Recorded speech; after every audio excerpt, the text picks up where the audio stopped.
जगदीश जी 45 साल के हो चुके थे। एक दिन उनकी पत्नी चल बसी। उन्हें जाने वाले सारे दोस्त और रिश्तेदारों ने उनसे कहा कि फिर से घर बसा लो, फिर से शादी कर लो। जगदीश जी ने कहा कि मुझे जरूरत नहीं है।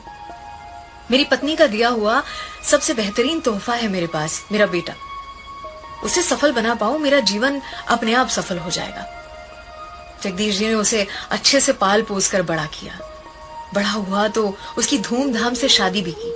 अपना वेल सेट बिजनेस अपने बेटे के नाम कर दिया और खुद रिटायर हो गए। 1 साल हुआ होगा इस बात को और एक सुबह जगदीश जी थोड़ा जल्दी अपना नाश्ता करने बैठे हुए थे।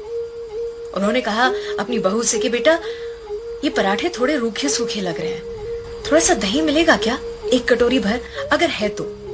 बहू ने साफ कह दिया कि पिताजी दही तो बिल्कुल नहीं है।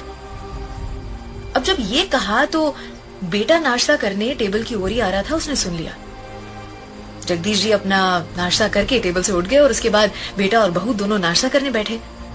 तब बहू ने ढक्कन के नीचे से 1 कटोरी भर के दही निकाला और अपने पति की प्लेट में रख दिया।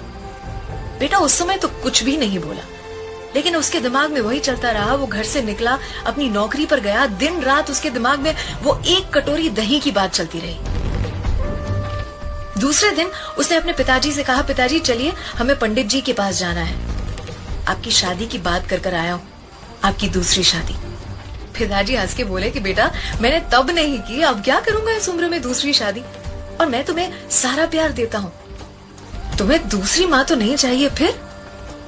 बेटे ने कहा कि पिताजी ये मैं अपनी दूसरी माँ लाने या आपके लिए दूसरी पत्नी लाने के लिए नहीं कर रहा हूं, ये मैं इसलिए कर रहा हूं ताकि आपको अपने हिस्से का 1 कटोरी दही रोज बराबर मिलता रहे। कल से मैं और मेरी पत्नी एक किराए के घर में रहने जा रहे हैं और मैं आपकी ही ऑफिस में काम करूंगा, पर एक कर्मचारी के तौर पर। पगार मिलेगी मुझे ताकि मेरी पत्नी को 1 कटोरी दही की कीमत सही से पता चले।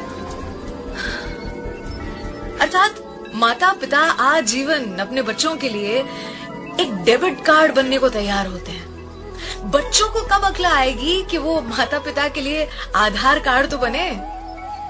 वो कहते हैं कि पहला प्यार कभी भुलाया नहीं जा सकता, फिर लोग माता पिता को कैसे भुला देते हैं। अगर आपको ये कहानियां पसंद